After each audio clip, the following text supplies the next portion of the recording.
Magazine Kinshasa na biso. Réalité ya banaki. Réalité ya banaki. Réalité ya banakino. Buyukiti Buguyoka kaka. Kinshasa na biso. Kin eleki partout. KNB Kinshasa na biso. Kin eleki partout. Kinshasa eleki partout. Mikolo nezabino pardon. Jima sala yolo raté. Ya on a bien yo. Ah Jima mukende. Oumela. KNB Kin eleki partout. Rien à dire. Toi on a tant à convier parce que Kin eleki partout et l'osako liboso ambongo mosanto azate Céline Don Kardasha isongolo bisous bye bana kin ke bana jago zape so kutana ngo KNB Telema qui chasse l'équipe partout Jimmy Mukendi Oumela KNB ko zape te so kutana ngo check ovandi Bote balandi ya magazine Kinshasa na biso oyo ezolemba te kopesa bino ba vraie réalité ya vie ya Kinshasa.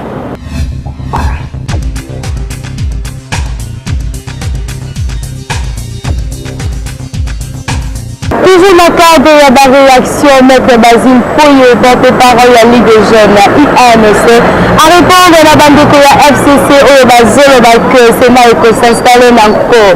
Puis à rappeler que Joseph Kabila a déjà conjugué la passé. Félix Tshisekedi est le garant de la nation, a eu décision Motakolongo à Azate, élément à Diemaweji. Magazine Kinshasa na biso.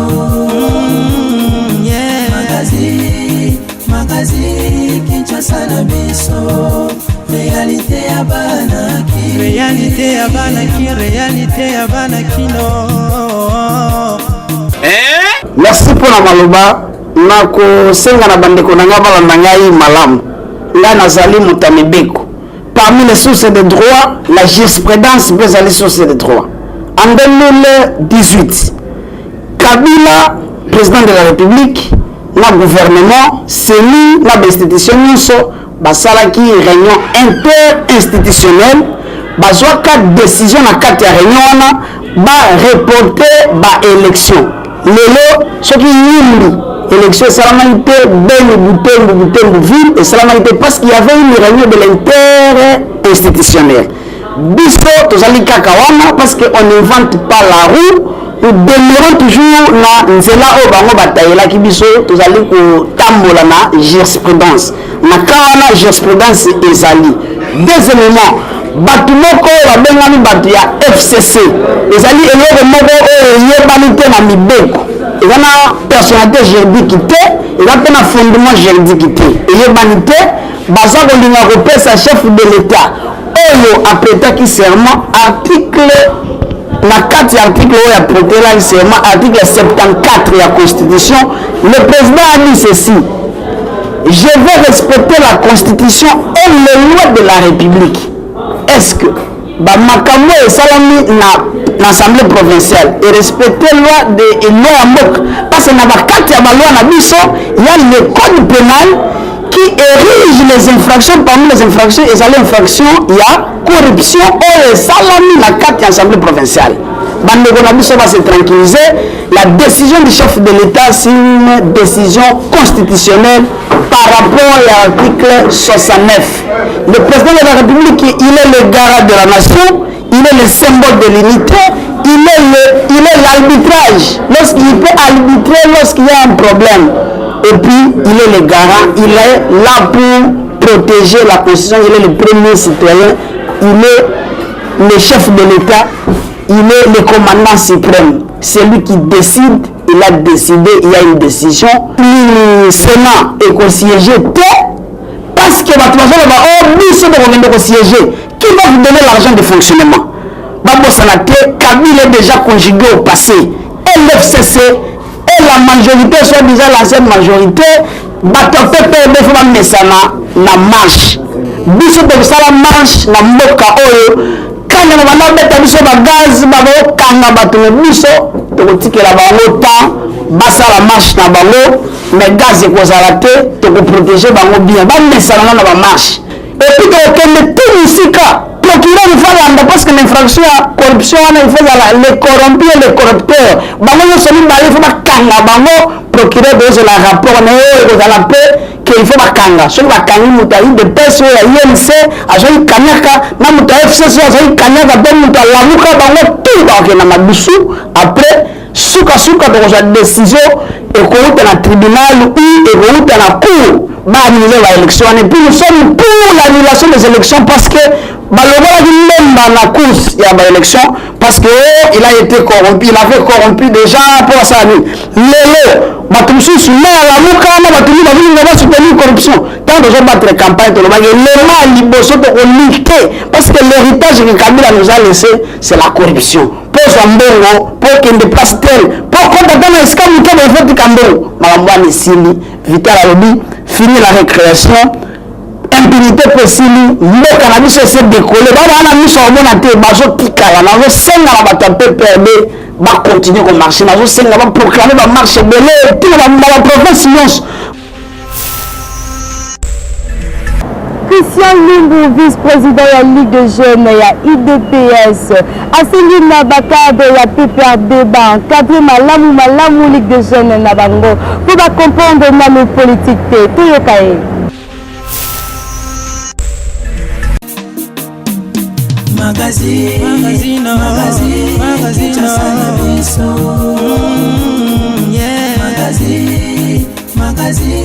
Kinshasa na biso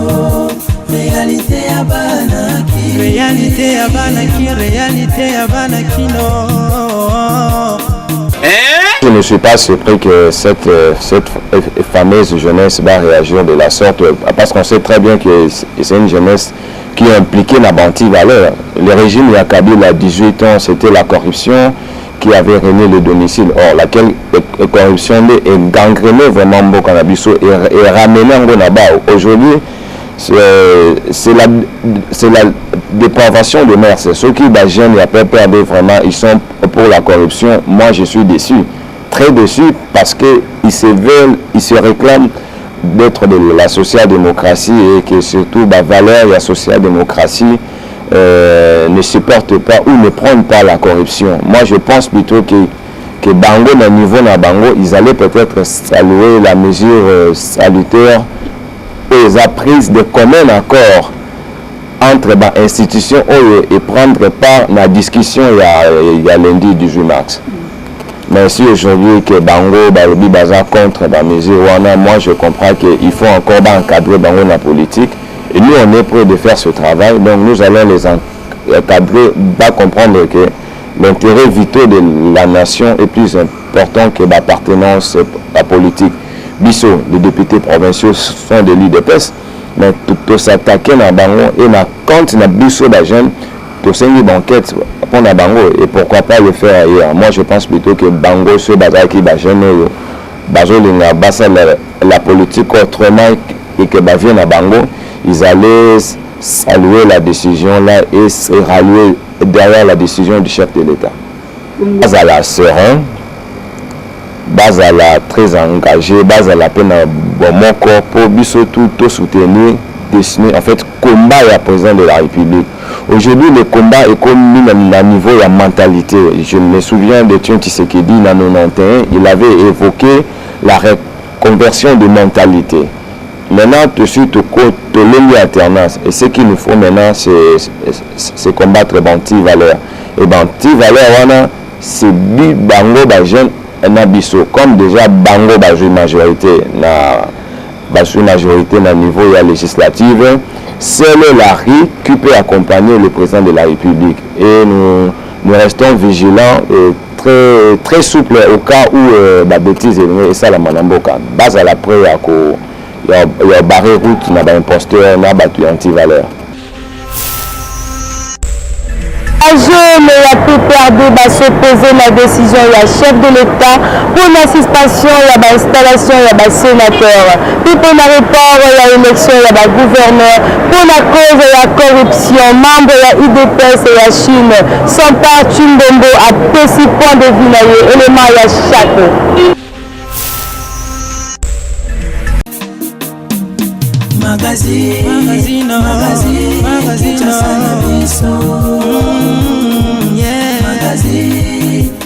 Omoni bandeko na biso ya PPRD bazo comprendre politique te même bango wana baza kaka na kati équation po tango ba corrompre ce n'est pas tout le monde ya PPRD bako se retrouver na pouvoir oyo tozana ngo sikoyo mutu nyonso azwa na droit na ye ya ko se justifier droit de l'homme de yango wana ngana sepeli ndenge bandeko na biso pe balobi mais les chefs de la République c'est les garants de toute la nation yende aza likolo ya masolo nyonso mais mutoko ko se défendre na ndenge na ye na droit de l'homme koloba o chef de l'état ko koloba bote ko koloba bote aza na droit na ye mais oyo aza likolo ya makambo nyonso c'est notre Josué président de la République politique il faut esalama ndenge esengeli eza problème ya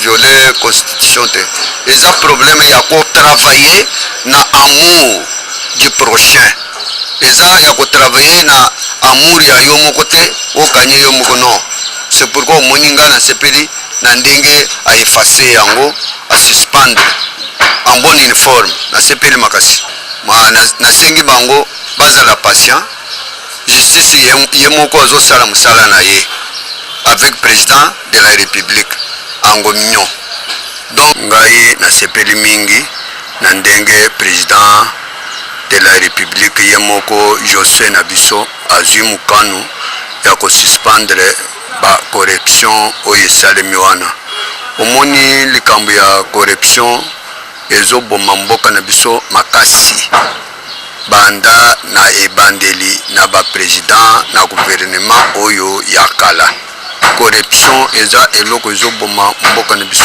mingi penza makasi. Douglas Tulungi a levé Bitakura na ba propos na ye oyo atenaka devant ba journaliste que ceux qui va prisonnier politique babili babenga ye taba.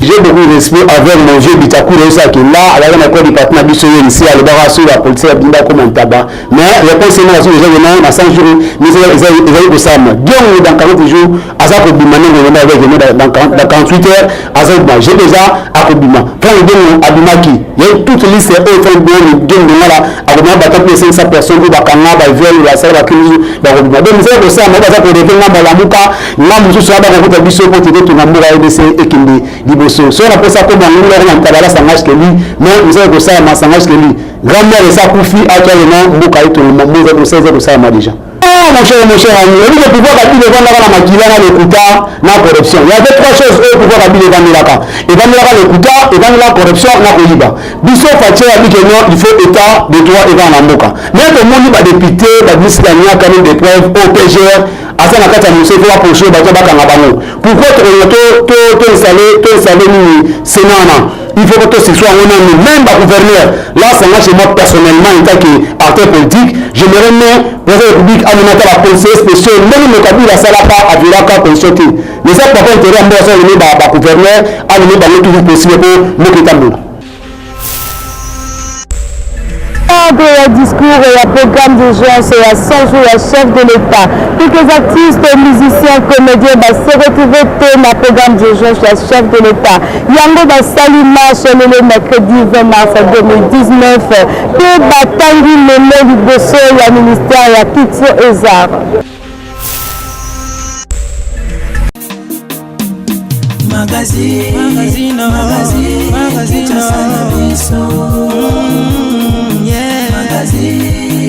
Magazi Kinshasa na biso, réalité ya banaki, réalité ya banaki, réalité ya banakino. Kinshasa na biso, réalité ya banaki, réalité ya banaki, réalité ya banakino. Deuxième mémorandum du collectif des artistes et des culturels, CAC, adressé à son Excellence Monsieur le Président de la République démocratique du Congo. Excellent Monsieur le Président de la République, la culture est l'expression par excellence d'un peuple. Elle en garantit la survie identitaire et lui assure son développement. L'on ne peut espérer une quelconque émergence de notre nation si nous ne prenons en compte les réalités culturelles de cette dernière. Il sied de rappeler que le secteur culturel est le socle permettant une reformulation de notre société malade par un retour aux valeurs qui édifieraient notre jeunesse et encouragerait un changement de mentalité et un délaissement des anti-valeurs. Vu que le secteur culturel n'a pas été répertorié dans le programme d'urgence tel que défini par le chef de l'État, vu l'urgence de l'inscription de la rumba congolaise comme patrimoine culturel immatériel de l'UNESCO, les collectifs viennent par le présent document pour proposer quelques mesures jugées urgentes par les artistes. Cette situation est inadmissible, d'autant que les artistes sont en quête de lieux leur permettant de s'exprimer. Tokotaki memo pona kopesa ye makanisi na biso pona kobongisa secteur na biso ya culture. Oui, Congo za mboka munene esengeli culture na ngo mpe eza na dimension na yango. Tosengaki liboso na gouvernement oyo boya baluka bacha moto akokamba culture azala moto oyo ayebi culture ezala te babatia ya stagiaire na tête ya militaire bacha moto oyo ayebi baproblème na biso. Ça c'est de ça. Donc, il te fait ça qui soit un artiste ou bien un culturel, un opérateur culturel ou bien un chroniqueur culturel. Voilà. Et puis, Tokotaki Memo, il y a on a demande d'audience, bah répondre à qui il y a un des lélo, tout ça, il marche photo kende pour déposer deuxième mémo. Na Mokonzambuka, Asangisa, expert dans le domaine de la culture, parce que collectif Nabiso, tout ça, il y a un collectif des artistes et des culturels du Congo, tous les musiciens, photographes, comédiens, donc mutu nyonso asalaka art toza na kati ya na ba producteur na ba chroniqueur culturel basala ba convoquer ba expert de manière à ce que tout définir maye tokoki ko sunga ye to akotisa na programme ya gouvernement na ye kuna école na biso ko za école moko monene ezala pe école monene sur le plan culturel parce que il faut pas zone sa culture na place na yango lelo tozo remarquer au monde boye mutaza docteur babwaki ministre ya culture oh tolingi vraiment profil même ya ministre pour akoya na gouvernement oyo azala homme de culture pour que secteur na biso etambola bien eza na richesse ebele oyo soki lelo vraiment mutu oyo aza na famille na biso ya ba culturel en tout cas il faut permettre biso to avancer c'est pour toza posa droit na biso wana posa bazongisela biso ba droit na biso bazongisela biso te po ezala te bapesa biso ba droit na biso po banaka la culture ezaka lokwa mo eloko moko lokwa bakombina matiti nde culture bakombina kufulu nde culture mais soki bo remplacer biso lokwa fulu mais boye ba ke fulu epesa filmer la bandunda o boliaka chef de l'état na 100 jours tant azolobela ba oya lobeli ba lobela pe biso to kozaka ba mandia te ngane na bona na 26 ans ya carrière 93 2019 jusqu'à quand kono kufaka boye baye osengela bit baye osengela bino makalunga la femme qui français na bino bokendaka na mwana moi so asepelisa biso ata bino moko wando kanisa biso sokufi na oyeba te na omona te donc na minute oso kutu nga bole bofutanga se fo ofutanga nde mo ya pension 26 ans.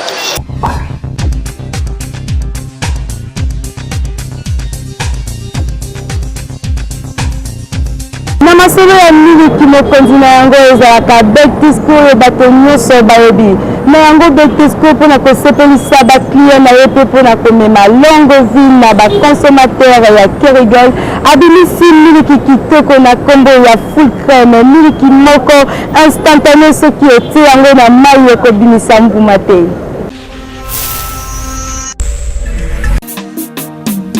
Magazine,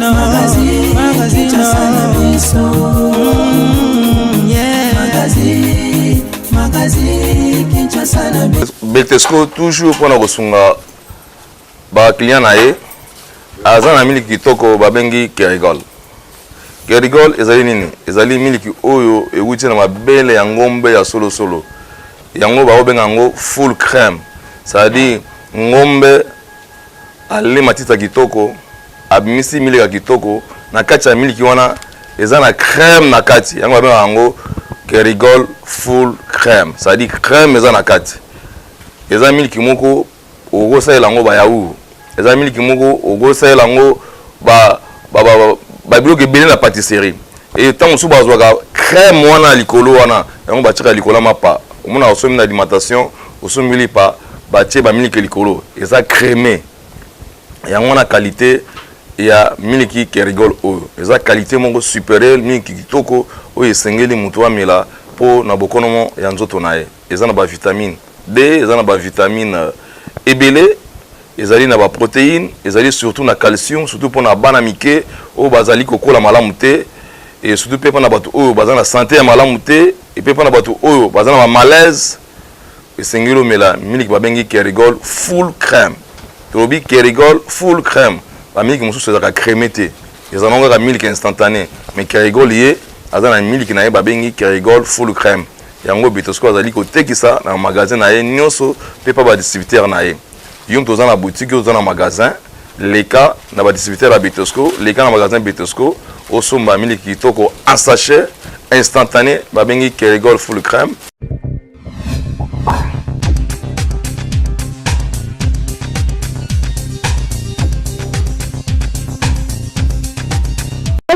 Tambola ya lelo piko ya kambe tini bandeko mibali baisa biso soki eza obligatoire ya mobali ayeba pase ya mwasi na ye. Piko ya kani be kitaki na veni kato na komuna lingwala. Kosona bandeko mibali baisa biso soki bako se sentir à l'aise que mwasi abetela ye le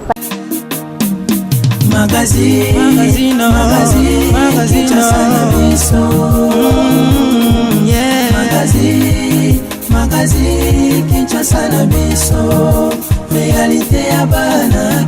Bon, eza normal te po ba le passer moi sinon po le passer mususu oyo bango bokabana na mwasi. Eza na mabe. Eza na mabe po mwasi so abete le passer na ye o changer mon thème donc makanzele ebele. O ba kisele pe na mitana. Na format eza la mabe.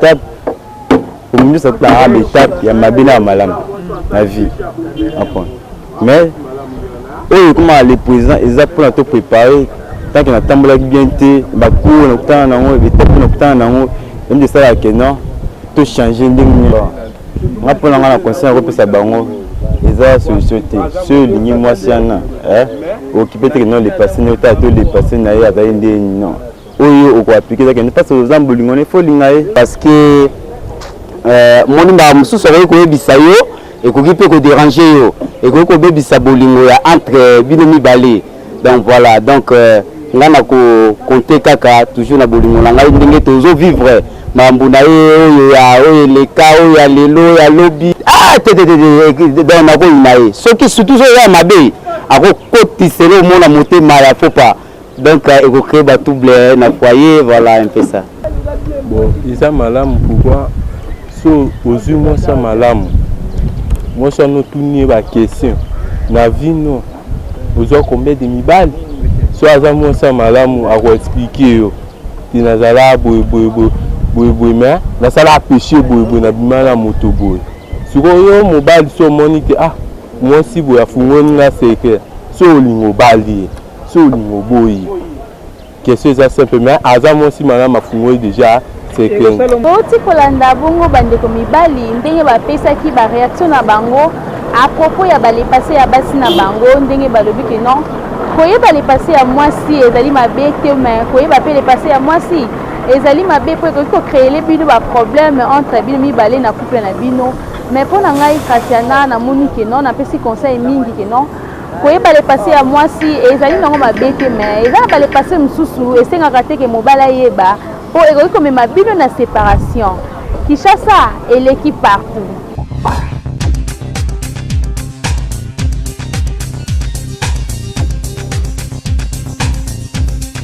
Magazine KMB c'est la réflexion pour na koyeba kozala motema malamu eza kozala moumbu liboso ya bato.